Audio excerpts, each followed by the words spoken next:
kulanti wacan oo wanaagsan idilhaantiin baa khiyaarta qiimaha iyo qadarinta inaga mudana dunida daafeed inaga daawanaysaa kusoo dhawaada barnaamijka martida Somali Cable oo aalab idinkaga yimaada studio TV-ga caalamiga Somali Cable uu ku leeyahay wadankani Koonfur Afrika.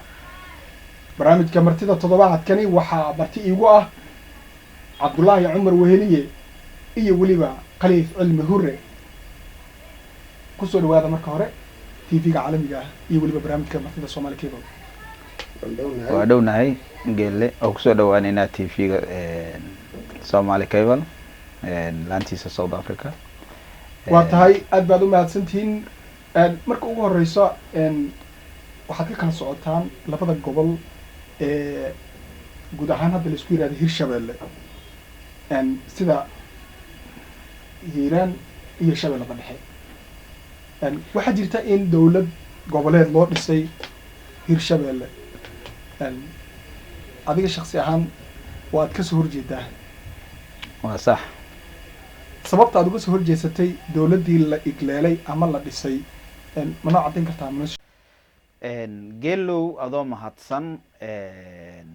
barnaamijka ku saabsan kala fikir duwanaanshaha dhismaha maamulka Hirshabelle, dowlad goboleedka Hirshabelle. horta waa barnaamij soo jiitama in muddo ah. markii horena ayadoon talo badan iyo maaragtay wax wada qabsi badan iyo isu soo dhawaasho aysan jirin lagu dhisay si daaqad ka gelin ah. taas oo markaas madaxweynihii hore Xasan Sheekh oo markaas xilkiisana uu gabagaba ahaa danaynayna in maamul goboleed systemka maamul goboleedyada ay wax ku salaysan yihiin wax ku saleeya uu ka dhismo deegaankaas Hirshabelle. kasoo abuurmay markiisii hore. Soomaalidan waxay tiraahdaa wixii majo ka qalooday madax kama toosaan. sababta marka keentay in laga soo horjeesto dhismaha ama kii hore ha ahaada ama kan haddeer lagu dhawaaqay ha ahaado waa la dhisay ma dhihi karo waa lagu dhawaaqan dhihi kara ka lagu dhawaaqay ha ahaado.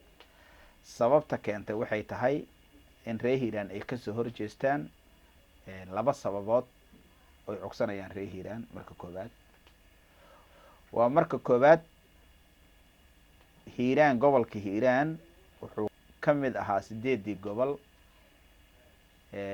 Soomaaliya isticmaalkii uu sameeyay dawladdii kacaanka 22 sano ka talinaysa wadankana. 7 gobol oo kale waxay ka dhigeen midka ugu yar 2 gobol ilaa ma 3 wixii ka badan. laakiin Hiiraan ma helin xuquuqdii ay heleen gobolada kale. weli waa halkiisi gobol. haddii marka dawladdii dhexe 1990 ay dhacday wixii ka dambeeyay waxaa la iska galay dagaalo ahliya qaab hogaamiye kooxeedyo burbur badan dagaalo sokeeyo dhibaatooyin badan oo soo kabasho lahayn dib loo galay. dawladda Cabdullaahi Yuusuf markii Imbagaati lagu soo dhisay iyadana waxay la kowsatay rabshado iyo dagaal iyo colaado hor leh. waxaa bedelay Sheekh Shariif oo maaragtay asagana sidii hore ka dadban ku yimid walow uu ku meel gaar ahaa haddana heykal dawladnimo in la soo amko ama la bilaabo ayaa bilaabatay. cabashooyinka ugu horreey oo dawladdaas la hordhigay ka mid ahayd xuquuqda gobolka Hiiraan. walow xilli gabagaba ah ay ku soo aaday isku daygiisa kama marnayn in uu Hiiraan xuquuqdiisi helo 2 gobol uu noqdo. waa tahay aan ka dhex galo. haddii aan soo koobno waxaad ka soo sheekaysay ilaa iyo waqtiyadii hore inuusan gobolka Hiiraan xuquuqdii lahaa uusan helin. haddaan point ugu dhacno reer Hiiraan haddaad tihiin waxaa jirtay in aad 2 goob ama 2 jeer aad xilka madaxweynimada Hirshabelle aad idinku qabateen. intaasba reer Hiiraan mucaarad ma ahayn maadaama maantay ay reerkii gobolka Shabeellada Dhexe u dhashay ay madaxweyne ka noqdeen gobolkii.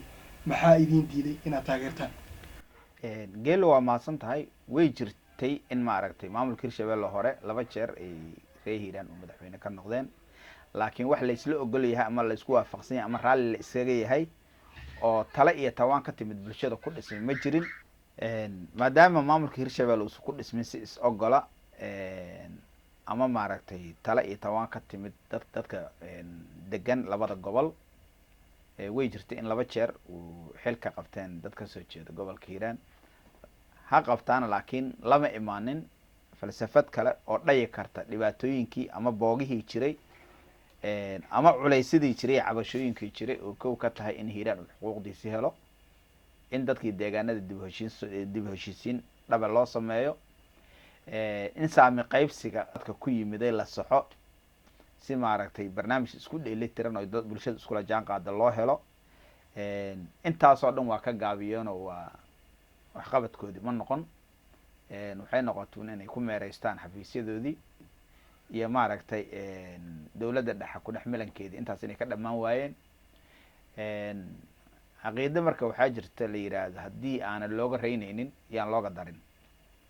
haddii marka 4 sano oo systemkaas sida qaldanna kusoo dhismay asna aan waxqabad samaynin uu jiray, in looga sii daro oo lasii burburiyahay wax qurux badan ma noqon, laakiin way dhacday in lasii burburiyo oo looga sii daro. haddii marka reer Hiiraan taladoodii koobaad ay noqotay bal in marka koobaad gobolka Hiiraan uu helo xuquuqdiisa, marka labaadna haddii wax la dhisayo ay noqoto tala ka timid bulshada reer Hiiraan, tawaanteeda iyo taladeeda ay leeyihiin inay wax la wadaagaan ciddii markaas ay ayaga u arkaan inay wax laagi karaan. waa tahay Khaliif Cilmi Hurre, aad baad u mahadsan tahay. Cabdullaahi Cumar Wehliye, waxaad taageersan tahay ama aad taabacsan tahay dowlad goboleedka Hirshabelle ee iminka la leeyahay ama la dhisay. sidaad maqlaysa Khaliif waa uu mucaaradsan yahay, waxaanu sheegayaa inay taabasho jirto. adigu maxaad ku taageertay? maxaadse tabashada Cilmi uu tabanayo aad ku dhaqi lahayd? bismillahi raxmaani raxiim. geele aada u mahadsantaha adiga iyo bahda Soomaali Cable. runtii Khaliif tabashada uu sheegayo anuu in badan oo kamida waxaan qabaa inayna meesha ku jirin. maxaa yeelay Hirshabelle marka aad fiiriso way jirtaa capacity ahaan maamul goboleedka ugu dambeeyey tay ahaan ama awood ahaanna aan wax badan oo hadda horumar ayna ka muuqan dhexdiisa, laakiin Hirshabelle waxaa dhismaheeda qayb ka ah in ka badan 30 qabaa'il oo dego labada gobol. saan filayana hal qabiil oo kamida waayo waxaa tabiya diidan. qabiilka laftiisana ma wada aha, waa qaybo kamida siyaasiyiinta qayb kamid ah oo ayaga danahoodii ka waayay, laakiin marka la fiirsho qaybka kale way kamid yihiin qabiilkan hadda oo tabashada qabo.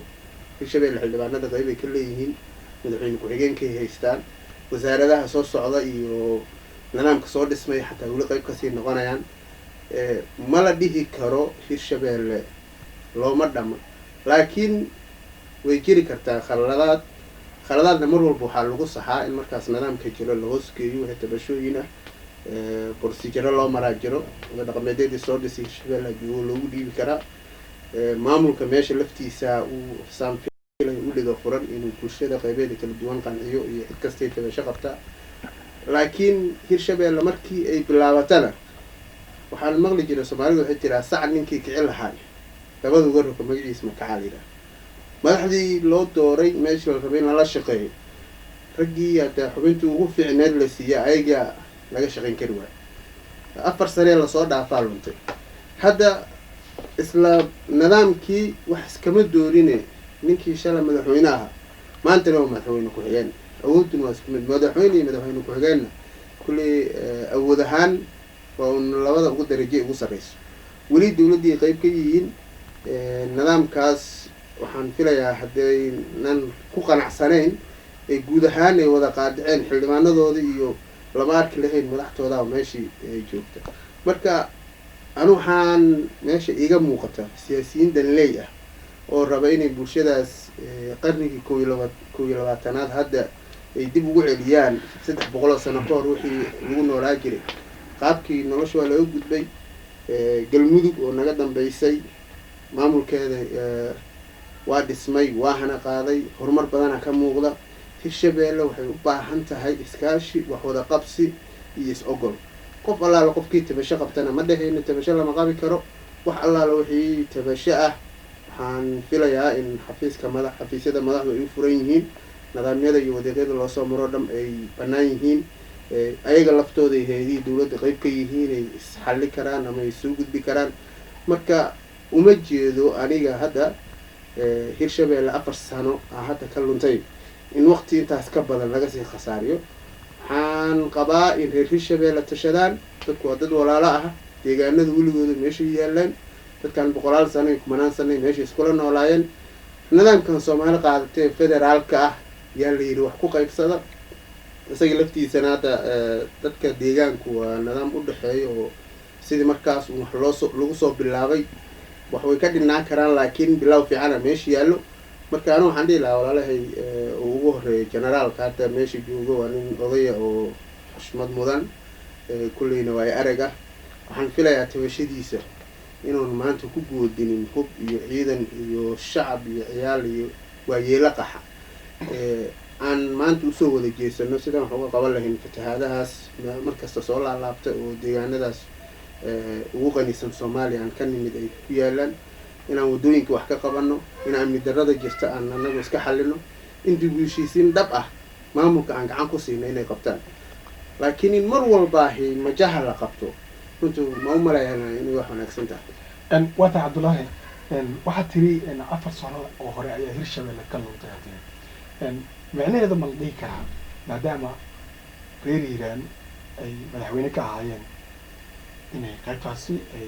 laftirkeeda ay dhibaato ay ka socotay ama ay ka jirtay mase la dhihi karaa maadaama ay reer hirshabeelle gaar ahaan gobolka shabeellada dhexe madaxweyne kasoo jeedo oo maanta ku guuleystay hirshabeelle ama uu hayo ama madaxweyne uu ka yahay ma la oran karaa qaab ka horumarsan kii reer Hiiraan ay madaxweynaha ka ahaayeen mid ka bedelan loo imaan karaa ma la isdhihi karaa runtii horta ninkaa laftiisa waa la joogay maamulkii hore wax walba maamulkii hore hadda culays ama dib u dhac ka jirana waa qaybta ugu weyn waa kulley lagama bixin karo isaga laakiin waxaan isleeyahay taladu reer hirshabeelle dhex taala tusaale cad waxaa noogu filan nidaamkii galmudug ee dhawaan ay dhistay wuxuu ku bilowday qaab oo lagu xamanayo dawladda federaalka Soomaaliya dib ka riixayso cidda meesha imaanayso taladeeda leh hogaamiyaha keentay laakiin waxaa soo baxday falsafad tii umadu aaminsaneed aan ahayn ninkii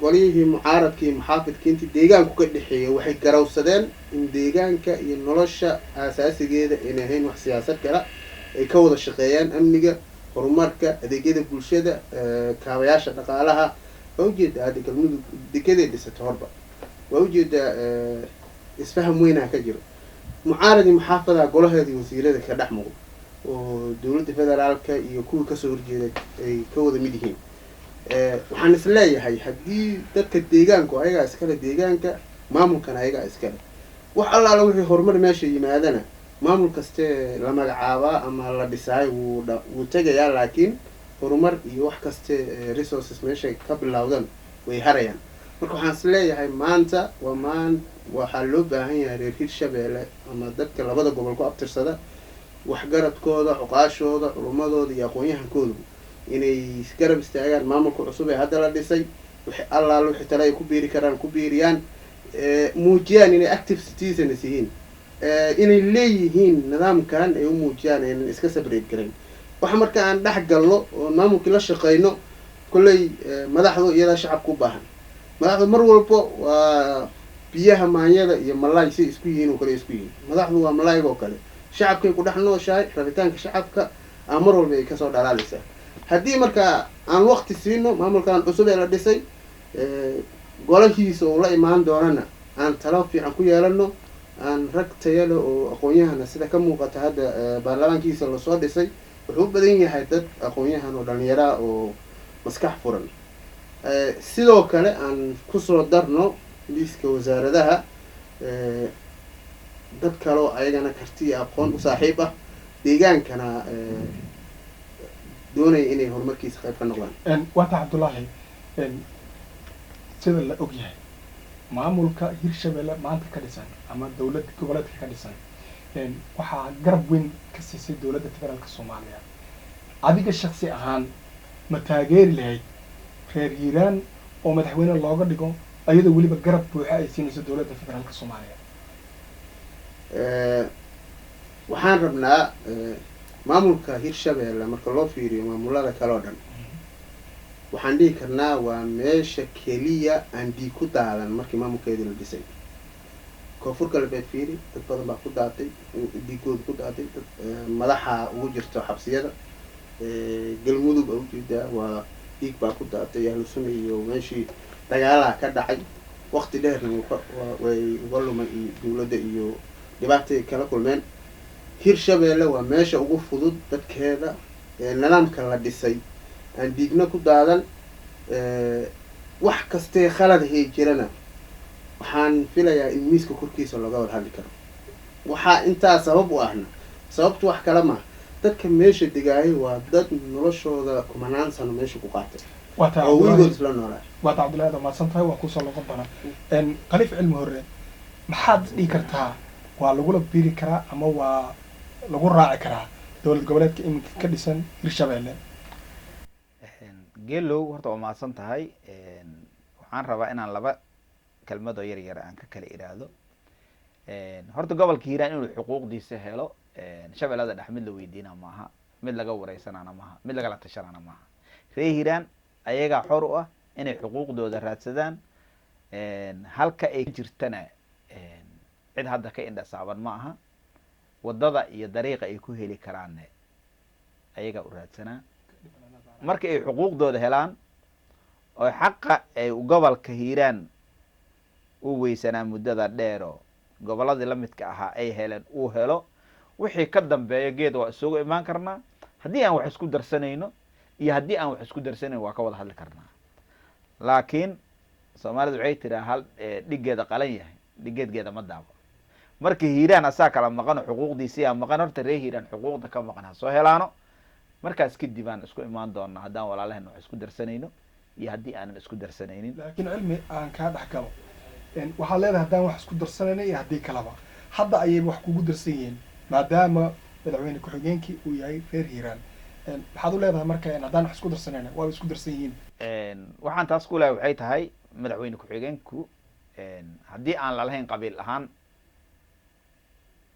aan lagu soo riixaynin, madaxweyne ku-xigeenka iyo labada guddoonka baarlamaankaba waa dad degan kana soo jeedo gobolka shabeellada dhexe. xaq iyo xuquuqayna ku leeyihiin in meeshaas lagu doorto, oo hadday wax ka noqonaan ay ka noqdaan xuquuq ugu leeyihin, xaqay ugu leeyihiin. laakiin haddii qof reer shabeellada dhexe kasoo jeeda ee wax dhan isku qaadanayaan dad kala la siin lahaa. marka bointiga meesha ka taagan miyuusan ahayn in reer hiiraan la siiyey gobolka madaxweyne ku-xigeenka? haddii aan lalahayn hayb markii laleeyahay lama dhihi karo misebi hadda labada gobol oo hadda hiiraan iyo shabeellada dhexe nimanka la yidhaahdo gaaljecel oo kalenta labada gobol way degaan, xawaadlo kalena labada gobol way degaan. labada gobol si toose ay u degaan. dadkii marka lama kala xadidin oo lama kala xuduud looma kala samayn. heybtii waa la wadaagaa, deegaankiina waa la wada degan yahay. marka dadkii deegaankaas jooga ama gaaljecel ahaa ama xawaadla lahaa hadday shabeellada dhex dadkii qabaa'ilka kalento la degana ay wax la samaysteen, wax dhiba kuma jirno, wax dhibana kuma jabno.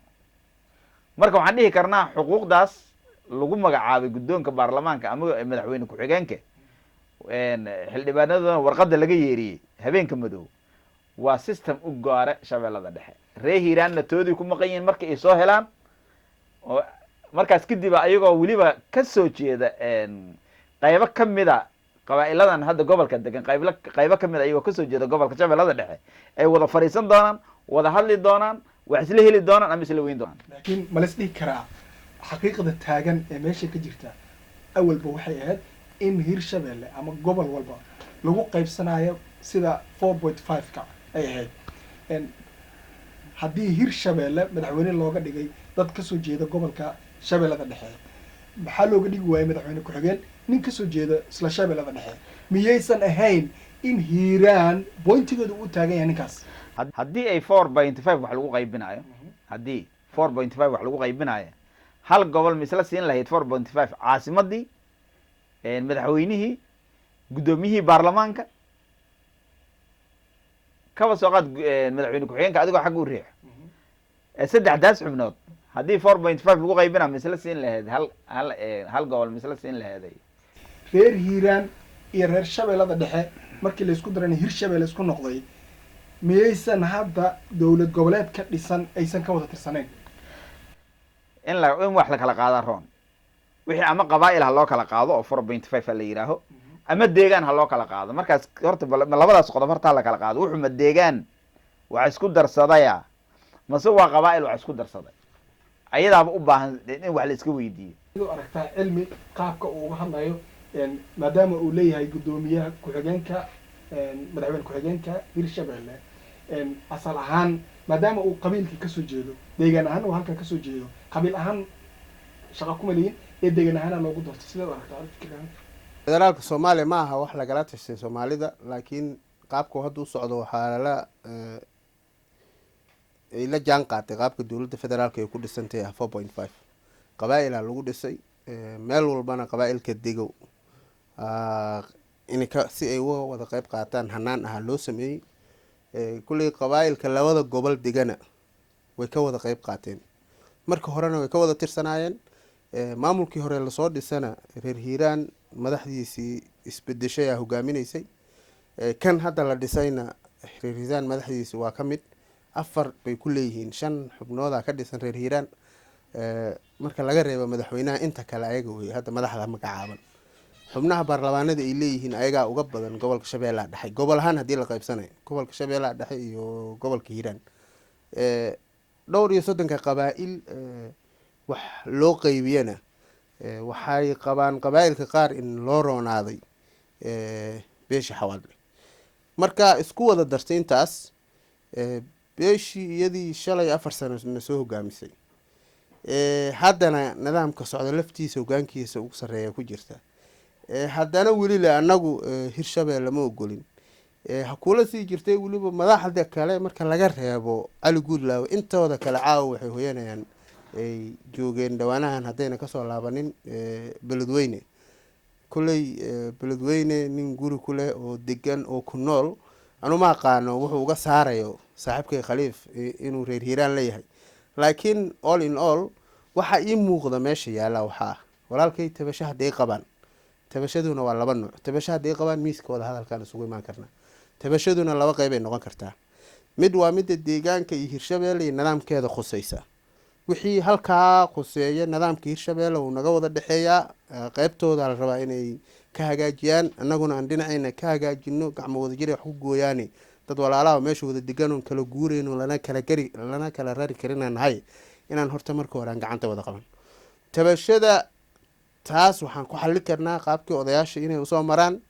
maamulka hadda jirana si qoraal iyo oral ahba waxaan filayaa inay diyaar u yihiin in laga xalilo tabashada kale ah taariikhda gobolka hiiraan lama dalacsiin ama lama ballaarinin oo maamulkiisu 8 goboleed Soomaaliya markay xorriyadda qaadanayso weli siday ahaayeen iyo asagu kaliya ka dambeeya ah waxaan filaa taas annaga lafteena naga wada dhaxaysa reer hirshabelle haddaan nahay gobolka hiiraan haddaan 2 u qaybi karno ama ka badan waxaan filaa taladeeda maanta aan leenahay senataraan leenahay hirshabelle oo soo baxo oo dowladda sare dowladda dhexe noogu jiro oo aqalka sare ah xildhibaanaan leenahay 2 gobol ah nidaam iyo system loo maraa jira shuruucdeedana waan iska kaalmaysan karnaa laakiin nidaamka fowdo wax in wax lagu raadiyo ma aha hadda qanigan wax socon kara marka walaalayaal waxaan leeyahay fowdo wax ku raadinine bal wada hadal iyo miiska korkiisa imaada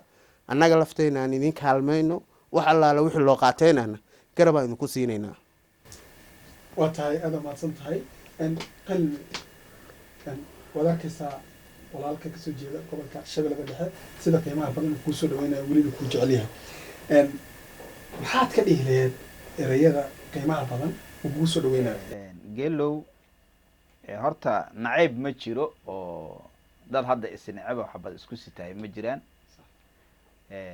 laakiin systemka iyo dhismihiisa isdaba maray ayaa wax badan sababay. iguma beenin karo, ima dhihi karo xuquuq kaama maqno, oo asagaba waa og yahay hiiraan inuu 8 gobol Soomaaliya uu ka haray. ma raadsanaysidee anigoo la isoo qaybiyo 3 gobol laga soo gooy gobol u adigoon lagu qaybinin wax ila wadaag inuu yiraahdo xoogaa meel ka dhacay tahay aan aaminsanahay. marka shalayba waad la qaybsatay, uma doodaynin hiiraan xuquuqda ka maqneed ayaan raadinayaa. maxay tahay xuquuqda 8 sano ka bacdi markii aad Hirshabelle la midowday aad raadinayso? waxaan u malaynaa taas inaysan wax shacabka qarin kara aysan ahayn. ku noqnoqoshadii xasan sheekh maqaalada beledweyne iyo mudaharaadyadii iyo banaanbaxyadii iyo dhagax tuurkii ka jiray iyo marxaladii taagneeday salka kuma haynin. labadan gobol ha la isku daray iyo la isku dari maa, waxay salka ku haysay hiiraan marka koobaad xuquuqdiisii ha helo iyo looma hayo. welina sidii u taaganta lagama tanaasulin. ilaa ma hiiraan uu xuquuqdiis uu helana cid kale lama midoobi karaba. horta isaga waa marka koobaad inuu xuquuqdiisa helo. yaad xuquuqda hiiraan aad uga fadhisaa iminka? marka koobaad reer hiiraan ayaga aayahooda ka tashaday kana tashanayo, inta dhimana dhamaystiranayo waa marka koobaad. marka labaad dawladda dhexe kolley systemka dawliga ah wuxuu sheegayaa in maaragtay la mari karo wadiiqooyin jaranjaro ah oo dawladda ah, haday noqoto xukuumadda khaasatan wasaaradda arrimaha gudaha oo kale barbooskeeda ay keento, xukuumaddii loo gudbiyo, baarlamaanka iska wareysto, madaxweyne wareegto kusoo saaro, la geeyo horta cabashada hiiraan ay qabta oo ah inay xuquuqdeeda hesho, in ay gacanta ku dhigto dawladda dhexe, golaha baarlamaanka la hor dhigo, xukuumadda ay soo gudbiso, golaha baarlamaanka la hor dhigo, tani heer madaxweyne ay ka fadhiistaan oo la iska wareyso bal xuquuqda hiiraan ay ku doodayso inay xaq tahay inay xaq darro tahay. marka koobaad la caddeeyo mowqifka ay dawladda ka qabtaan ay caddeyso xuquuqda hiiraan ka maqan oo reer hiiraan ay u taagan yihiin. taas markii la caddeeyo wixii ka dambeeyo ha loo soo noqon karaa war yaan wax wada yeelan karnaa, yaan wax isku darsan karnaa, yaan isla jaan qaadi karnaa, seen wax ku wadaagi karnaa, seen saami ku wadaagi karnaa. markaas kadib ay imaan kartaa. ilamaa taas la helo oo reer hiiraan xuquuqdooda gobolkii ka haray 8 gobol oo Soomaaliya xuquuqdooda meel lagu sheega wax ka sokeeyo reer hiiraan gorgortan ka galaan haba yaraatay ma jirto. waa taa cilmi ku-xigeenka Hirshabelle maadaama uu yahay nin ka soo jeedo yahay, ma la dhihi karaa looma baahna inta dhib oo waa laga kaaftoomay? haddii sidaas lagu soo gabagabeeyay hadalka ujeedkaada muxuu noqon doonaa? horta wuxuu yidhi nima wuxuu yidhi wax rag loogu maamul ninka buunka iga xaday meeshuu ku yeerin lahaa ayaa la rabaa. hadda wuxuu sheegaya 4 sano oo lasoo dhaafay inay khasaare ahayd.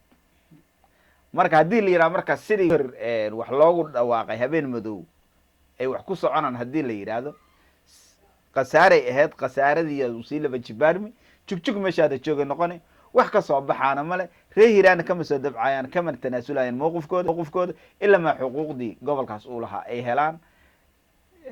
taasna waa warcad oo mowqifa oo reer hiiraan isku raaceen lagana noqonaynin ilaa ma meel looga sin xuquuqda hiiraan ka maqan. ninkan saaxiibkaya waxaan rabaa hadalku waxa fiican midaanka ag meermeereysanayn run yeelkana waa la caddeeya. reer hiiraan qabaalka degan waxaa lagu sheegaa ilaa iyo 14 qabiil. kolley way ka badan yihiin, laakiin meel dhaweed maray shir jir ay qabanayeen nidaamka dhisanna way taabacsan yihiin. hal qabiila ka maqan. halkii qabiil ay ka maqanna hadda reer hiiraan oo dhan inuu isku darsado uu yiraahdo hiiraan aan annaga ahayn ma jirto. waxaan filaa wax hadda xilligan socon kara iyo qarnigan aynan ahayn. walaalkay khaliif waxaa la rabaa inay ku qancaan nidaamka hadda jira ama Hirshabellada bilowga ah qayb buu ka yahay, xildhibaanuu ku leeyahay, madaxda dhisan ee madaxweyne ku-xigeen uu leeyahay. hirshabeelle ana hadda uma jeedoba xuquuq uga maqan beesha xawaadle oo gaar ah iyada oo wax hiiraan ka maqan yahay oo beesha xawaadle uga maqan horta meesha kama muuqato. waxaana fiicnaan lahayd in waxa hadda meesha ka muuqata waa ujeednaahe waa xoogaa colaad iyo fowdo xilligan qarnigii 21aad 30 sano kadib hata aan isu biratuman waxba kama soo baxayso. 4 sane lasoo dhaafana runta marka laga hadlo beesha xawaadle iyadoo madaxweynihii haysato yaa maamulkii laga dhaqaajin waayay. madaxweynahoodii ma jaqabteen waxa is hayeen waa siyaasiyiintoodii shacabkooda ma siyaasiyiintii shalay yaa weli xoogaa baarlxawsi wada. waxaan jeclaan lahayn mugga in shacabka loo turo. 4 sane lasoo dhaafo oo ognaa hiiraan 2 times loo gurmaday oo fatahaada wabiyada wada loo mara ma laha caafimaad iyo adeeg bulsho haba sheegin.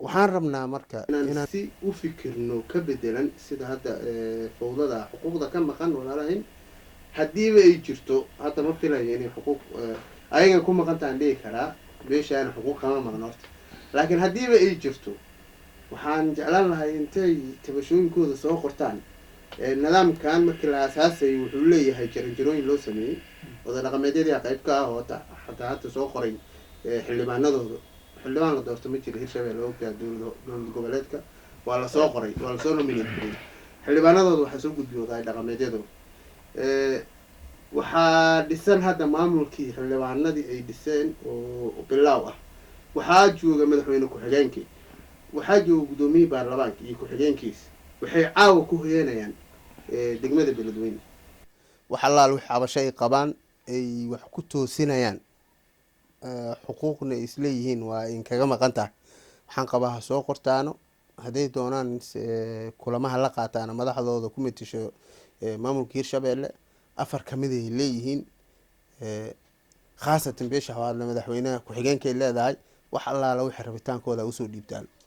waa tahay waxaa jirtay in dhowr sano oo hore loo dhaafay hirshabeelle ay jirtay dhibaatooyinkii ugu badnaa ee ka dhacay hiiraan dowladdii ka jirtay gobolkaasi maxay u qabatay? dowladda gobolkaas ka jirtay hadda madaxdeediaad bay ahayd reer hiiraan horta madaxweynuhu reer hiiraan oo ahaa waxyaabaha hirshabeelle ay ka dhaqaaqi weysa hadda 4 sano kadib aan ka qomameynayna waxaa ka mid ah in beeshaan oo loogu roonaaday wax walba ay dalbatay dalabaadkeedii loo fuliyey oo lagu maslixi karay haddii la siiyey qanci weys. maamulkana waxa fadhiid ka dhiga wuxuu ahaa hadda haddii hogaankii dhamaa uunan intuu baxo uunan hadda beeshuu matelayay uunan wax ka fuli karin ma fiirsan karo 30 qabiil oo maamulkaasi ka dhexeeyo marka kadib hal qabiil uma joogsan karo.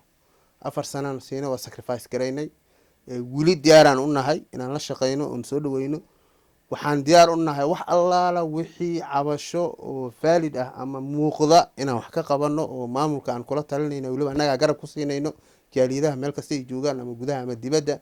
laakiin waxaa muhiim ah horta waxyaan la dhisin ina dhihino wax dumin iyo fowdo kaliya u cararin horta in wax la dhisa ha ogolaadaano maamulkii dhismaa dhexdiisa wax lagu sixi karaa khalad hadduu jiro khaladka sidiisa waa la qaban karaa waa la sixi karaa laakiin waxba yaan la dhisin annaga naloo fadhiyo. waxaan u maleeyahay 4 sano lasoo dhaafaan u daynay hadda 4 sano kadibna bulshada 30 qabaa'il oo kale labadaas gobol ku nool maanta kadib uma sii fadhi karto beeshan.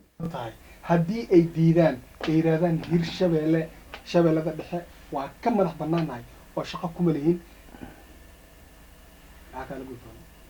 horta yaa diidi doono adu isweydiiye qabiilka ka maqan maamulka hirshabeelle la leeyahay xildhibaana kuma leh madaxdiisuna ma joogaan oo beel ka mid ah la leeyahay waxba kuma darsan hirshabeelle maamulka hadda dhisan adu mii sheegi kartaa sababtaan ku leeyahay madaxweyne ku-xigeenkaaba ah oo xildhibaano tiro badan ay ku leeyihiin oo beelaha waaweyn ay weliba ay wax dheer yihiin oo hadda beesha madaxweynaha kasoo jeedo oo kale iyo beesha isuma dhigmaan oo madaxweyne ku-xigeen kasoo jeedo haddana waa isku mid ama ayagaaba badan xildhibaanada markaa fiiriso marka warmey waa loo roonaaday nimankaane siyaasiyiin baa wax qasayso danley ah, shacabka ma ahan, mana rabno in waxaan la generalize gareeyo. Ummadda dhan reer hiiraan ama beesha xawaadloo dhanna ma aha, waa in yar oo siyaasiyiin ah oo ninka walaalkooda maanta kursiga jooga mucaarad ku ah. waxaana rabnaa mucaarad waa jiraa, laakiin mucaaradnimadooda ha noqdaano mid ay wax ku saxayaan, ay noqon mid ay wax ku duminayaan. madaxweynaha iminka haya maamulka Hirshabelle wuxuu isku dayay inuu tago Hiiraan, miyaysan kula ahayn in caadifadan ama dhibaatadan la tabanayo inay wax weyn tahay? maxaa sababay in madaxweynihii dhamaa loo diiday inuu tago beledweyne? nio iyada lafteeda khalad loo tarjumay. horta madaxweynaha hadda la doortay waxa looga fadhiyo waa nabadeyn iyo dib u heshiisiin inuu isfaham ka abuuro beelaha walaalaha ee labadaas gobol degnaa weligood oo daaqa iyo ceelashuba ka dhexeeyeen, oo cid u dhexeyn jirta aan jirin, oo dhaqan leh soo jireen ah. hadda madaxweynaha haddii hadda generaal jabhad noqday uu hanjabay, ma u filayo in jawaabtiisa ay tahay generaalka in isagana la weeraro ama dagaal wax loogu sheego. waxaan isleeyahay dadaalaa socdo, wadahadalaa socdo, dadkaasna ugu dambeyn kulley waa un iska garaacasho, xuquuq bay garaacanayaan ama extray rabaan. siday wax u rabaan yaanba loo wada yeelinay inay ku qanci doonaan nidaamkan iyo maamulka hadda la dhisay ay qeybna ka yihiin, welina ay qeyb kasii ahaan doonaan. adaana arki doona waxaan waa iska wax yaroo xasaradaho maalmaha hore ah, waana laga heshiin doonaa. haddii xilligaana hogaamiye kooxeednimo soomaaliya ma u filayo inay kasii bixi karto, especially labadaas gobol aan ognahay dhibaatada haysato oo natural disaster ama musiibooyin dabiici ah kusoo lalaabto sida fatahaadaha oo kale, marka roobabku da-aan, wadooyinkii oo go-aan oo amni darro darteed, shabaabkii oo meelo badan ka heesta. dowladdan iyada iyo dadkeedaba waxaa anu kula talin lahaa inay reer hiiraan dhammaantood ay horta ayagu dib u heshiisiin dowladda Hirshabelle madaxdeeda hadda ay u samayso. haddii reer hiiraan heshiisa la helana, Hirshabelle dhexdeeda ah hiiraan xuquuqdeeda lagu raadin karaahe. hiiraan iyadoo Hirshabelle ka madax banaan xuquuq ay jirin karto ama ay saa ku helaysa aniga ima muuqato. 4 sano ee lasoo dhaafay ee reer hiiraan ay talinayeen, caasimaddu waxay ahayd Jowhar. maxaa u diiday in caasimadda la raro beledweyne la geeyo ama buulo barda la geeyo? way furan tahay codsigaas. waxaan isleeyahay tabashooyin jiri kara waaye. waxaase fiican marka aad u leedahay anuu waxaa la yidhahdaa hashi caanadiid qabta maqaarkee meel dueela ka dida. war haddii loo socdo magaalo madaxda yaan meelo lala warwareegin. maamul Hirshabellood adu kamidtood madaxweyne ku-xigeen u tahay oo xildhibaanadaadii ay ku jiraan oo wada dhaqameedyadaadii ay kula soo dhiseen, inta aad dhihi lahayd ma aqoonsani, waxba ha la warwareegin. iyada lafteeda war weygaaga cadeyso, waxaad tirahdaa aniga maadaama madaxweyne aan waay magaalo madaxdii gobolkeena loo soo wareejiyo. waa codsi furan. haddii la yeelayo iyo haddii macnaha ay waqti qaadan kartaba, waxaan isleeyahay dalabkaas waa furan yahay. laakiin reer hiiraan ma wada aha runta markaan ka hadalno beesha xawaadle. waxaan rabnaa walaalahin inay miiskooda hadalka yimaadiin, wax allaala waxay ayagu khaasatan u tabanayaanna si walaalnimo ah, dowladnimo leh, systemka iyo shuruucda noo taala iyo aan ilaalinayno in lagu qaabilo.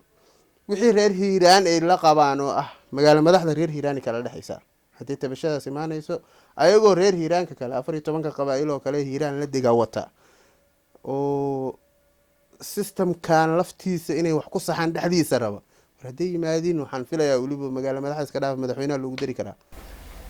waa tahay cilmi mis leedahay haddii magaalo madaxdii Hirshabelle la raro qayb ka mida hiiraan la geeyo waad ku qanci doontaa? waxaan u malaynaa geelow walaalkay cabdullaahi cumar weheliye meelo aan markaas ana ila qurxanayna horta abaaray sida hal beelaa tabasho qabto walaalka horta waxaan ka qancin rabaa reer hiiraan horta waa reer hiiraan. adigoo shabeellada dhexaa marka inaad ree hiiraan aad sumado ukala yeesho ama magacyo ukala bixbixisaa hayne wax munaasiba kuga ana maaha, sideedana munaasib maaha. ree hiiraan waa ree hiiraan. haddaan taas hoos ugu dego, horeyna waa ugu celiyey, ree hiiraan midda ayaga u taalla oo ka maqan markii ay meel ku saleeyaan unbay waxay ka dambeey wada hadal iyo wada xaajood geli karaan. haddii aad isleheed marka waxaa la yidhi nin jiifa haddii aad kiciso waa unu isla asagii. madaxweynaha haddeer shalay madaxweyne ku-xigeen u ahaa, isagoo madaxweyne ku-xigeen uu joogay, adna hadda waxaa la madaxweyne ku-xigeen wax farqi uma dhexeey, isagoo madaxweyne ku-xigeen uu joogay, madaxweynihi aa joogo hiiraan kasoo jeedaa tiri, labadoodiiyo wada joogana waxba waa socodsiin waa 4 sano horaa tiri. maxaa la fili karaa marka haddii problemkii ama dhibaatooyinkii jiray aan la xalinin, sida ay wax ku socon karaan oo la fili karo waa sidee? ninka la yidhaha yuusuf axmed hagar dabageed waa igu hayb baan isla sheegana, haddana saaxiibaan nahay. haybta aan isla sheegana dadka ah markii la weydiiyey ma filaayo qof waa ugu dhow yahay khaliif dabageed ugu dhow yahay qof la dhihi karaa inuu jir ma umalaynaayo. nimaa muddo dheer wada shaqaynay, si gaar aan saaxiib u ahaynay, wax badan aan isla soo marnay. dowladdii cabdullaahi yuusuf xilliga iyo jowhar timiday, maamulka ugu horreey oo la sameeyey wuxuu ahaa guddoomiye gobolka loo magacaabo yuusuf dabageed. saraakiisha koowaad oo la hawlgashaan ahaa jowhar aan ka wada baxnay. macnaha nin aan wakti dheer isla soo qaadanay, wax badan aan isla soo marnay waaye. anigii sidaas ahaana maanta barnaamijka iyo brogramka hadda uu ku jiraa nin ku taageersan ama ku ayidsan ma ahi. marka dad iga sii dambeeya marka qaab ay kula shaqayn karaan ama iga sii fog ay kula shaqayn karaanna meesha maba taallo. haddii ay is leedahay marka beel kamida gobolka cabasho qabta, beel kamida gobolka gooni oo cabasho qabtaa ma jirto. beesha hadda afarta ku gudaysid ama aad leedahay xawaadla wax tabanaya aad leedahay, deegaan ahaan haddii loo fiiriyo xawaadle, degmada matabaan xawaadle habargidur la wadaagaa, degmada maxaas keligiisa iskale oo deegaan ahaan u dego. meeshii la yidhaha jalalaqsi, jareerweyne iyo baadicadde wixii kusoo heliyo wixii degan waa xawaadle. buulo burti sidoo kaleeto jareerweyne iyo baadicadda kusoo heliyo wixii degan waa xawaadle. beledweyne gaaljecel iyo jejeele iyo jareerweyne iyo adigu dad kaleeto degaan degaanka dega waa jiraan kusoo weheliyo. xuquuqda koowaad oo la raadina marka dadka hadda aad leedahay marka waa ka madax banaan yihin, xawaadle kasoo horjeedaan oo maamulkay taageersan yihiin. maanta haddii hiiraan 2 goob laga dhigo, xuquuqda koowaad dadka qaadanayo waa gaaljecel iyo jejeele oo deegaanka galbeedka ugu badan. degmada koowaad ama firlibaaxay noqon doontaa, ama ceel cali noqon doontaa, talabaada qurac jooma noqon karta. marka lama dhihi karo marka qabiil gooniya wax gooniya raadina. xuquuqda hiiraan ka maqan ree hiiraan oo dhan ka wada maqan tahay. in ay si wada jir u raadsadaanna waa mid ayaga gooni u ah. reer shabeellada dhexe kalama dhexayso. halka ay ka raadinaanna ma aha shabeellada dhexe, galguduud iyo mudug ma ka raadinayaan, kilarka shanaadna kama raadinayaan, laakiin halka ay xuquuqdooda ka jirta ayagaa ka raadsanayo. marka ka raal ahaw midda ah ree hiiraan waa iskhilaafsan yihiin ama waa soo kala jeedaan, ama waa isku maandhaafsan yihiin wada shaqaynta. shalay ayagoo madaxweyne leh hadday shaqayn waayeen, maanta ayagoo madaxweyne ku-xigeen leh ma shaqayn karaan. ninka hadda shalay madaxweyne ku-xigeenka ayna wax farqi u soo gedina ma soo maanta madaxweynaha wax soo kordhin kara jugjug meesha jiro. marka intuusan waqti lumin oo maaragtay dadka ay suduurka sii kala gelin, barnaamijkan dib ha loo dhigo. ree hiiraan talada iyo tawaanta ka maqan ama barnaamijka ay hadda ku howl jiraan ha ka miro keenaano, waqtigooda ha qaataano, reer shabeellada dhexana hana sugaano. markaas kadibna ama haddii laisku darsado iyo 3 gobol la yara laisku darsado, haddii laisku darsan waayana banaadir ku furan inaad raaci kartaa. galmudug aad xad la leedahay waa raaci kartaa, wax dhibaataa kuma jiraan. bayad aad xad la leedahay waa raaci kartaa, shabeellada hoose xad la leedahay waa raaci kartaa, wax weyn maaha. marka raalli ahaw saacadaad qoy sheegto. muraad aad mahadsan tahay, waa kusoo laaban doonaa. ugu dambeyntii maxaad soo gabagabayn lahayd hadalkaaga ugu dambeeya? waxaan leeyahay oo talada koowaad u jeedinaya waxaa ah madaxweynaha hirshabeelle cali xuseen guudlaawe inuu dadku shakiyay qabaan oo ah in meesha loo magacaabay oon la dooranin. waxaan rabaa shakigaas inuu wax ka bedelan qabto sidii maamulada la dhisa. Hadda waxaa u dambeeyey maamulka galmudug sida asaga hadda loo tuhunsan yahay loo tuhunsanay madaxweynihiis markuu imaanayay runtii shaqo aada u qurux badan kana bedelan shaqadii lagu xamanaya inuu qaba doono yuu qabtay. dadkii deegaanku isu geeyey mucaarad iyo muxaafiduu la kulmay maamul loo dhan yahow soo dhisay dib u heshiisiin uu sameeyey horumaraad la taaban karo yuu gaarsiiyey. waxaa bilaabatay degaday dhisteen hadda already degada Hobyo. waxaan isleeyahay cali tusaale ha ugu filnaato ninkaas isaga ka horreeyey dadka walaalahay deegaanada Hirshabeelle degan ha isu keeno geed dheer iyo geedka amba ha u fuulo siduu u heshiisiin lahaa. dalkeen wuxuu u baahan yahay dib u heshiisiin especially labadaas gobol. haddii bulshooyinka dega laabtooda laysu xaarana waxaan filayaa qolo walbo waxay u qalanto oo maamulkaas ay ku leedahay xuquuq ah inay ka heli doonto. nidaamkana dhinaca kalena waxaan dhihi lahaa hadda laftooda tabashada qaba kala saara tabashada midda maamul hoose iyo midda taariikh hore maamulka sare aad ka tabayeysiin. maamul hoose ahaan Hirshabeelle ka mid tihiin waa ku qanacsaneedeen waxbaa kasoo bilowdeen waa soo hogaamiseen waqtigiini fursadiini waa la idin siiyey. haddana idinka walaalihiina ha tusina sidii laydinkugu lisay macnaha u hambeeyaan lena sidii laydinkugu lisay waagii hore haddana u hambeeya maamulkaana la shaqeeya wax allaala waxay tabasho qabtiinna walaalayaal miiska korkiisa imaada. wax Hirshabeelle madaxdeeda anu ma filayo inay ka hor imaan doonto hiiraan oo hadda degmooyin usoo kordhayaan ama laba gobol naqon doonto. still maamulka naga wada dhexeeyo haddii goboladii noo mataan degmooyinka noo mataan waxaan filayaa in janalka ugu wanaagsan ay u mari karaan ay tahay maamulkan dhexdiisa. laakiin haddii maamulkii ay ka dhex baxaan xuquuq loo jeeday ka muuqata ee ka maqan yaa ay ku wey karaan fawdadaas. marka waxaan leeyahay fawda xal laguma gaari karo. tayaada mahadsan tahay qaliif ugu dambeyntii hal iyo labo maxaa kusoo kobi doontaa geelow oo maqlay warka walaalkay anigu hal talaan soo jeedin lahaa oo ah maamulka Hirshabeelle loo magacaabay oo warqadda habeenka madow laga yeeriyey oo la wada ogyahay systemka ay ku yimaadeen sida ay ku yimaadeen. Soomaalidu waxay tiraa magac iyo masiibo maray ku raacaan. waxaan leeyahay magac ka raaci ma maamulna ka raaci ma nimankaas inta hadda maanta ay goor tahay 4 sano ay soo qaateen waxay qaban waayeen hadda kadib qaban maayeen. ha is casilaano xukuumadan ayada waqtigeedii dhamaaday dawladdan hadda dhistigeed waa gabagabo xilli doorasho lagu jiraa. dabcan sidii doorashadana waa systemkii hore lagu celiyo waa iska doorashada dadban iska 4.5 nin walbana xildhibaankiisa waa yaqaanaa iyo meesha uu ka imaanay iyo cidii soo dooranaysay.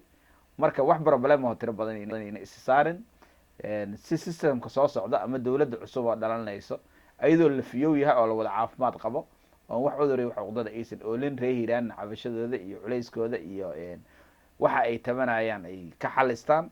markaas kadibna si sinaanaho wada jiraho wada tashile wax loo wada raadsado waxna loo wada habaysto ha ka dambayso isbedelka dawladdan dhihi lahaa. laakiin haddii la yidhaha hadda systemkan gabagabada iyo dawladdan hadda waqtigeedii dhammaado gabagabada dhexdeeda haddana wax lagu sii gabagabaynaa dhibaato kale iyo maaragtay carqalad kale iyo culays kale iyo in dhib yimaado in dhiig daatay sababi doontaa. marka taas laga waantoobo dadka dad xora waaye xilliga dadka la caburin jiray ama la karbaashi jiray ama la garaaci jiray waa lasoo mooday. qori wuxuu yahay waa lasoo wada arkay.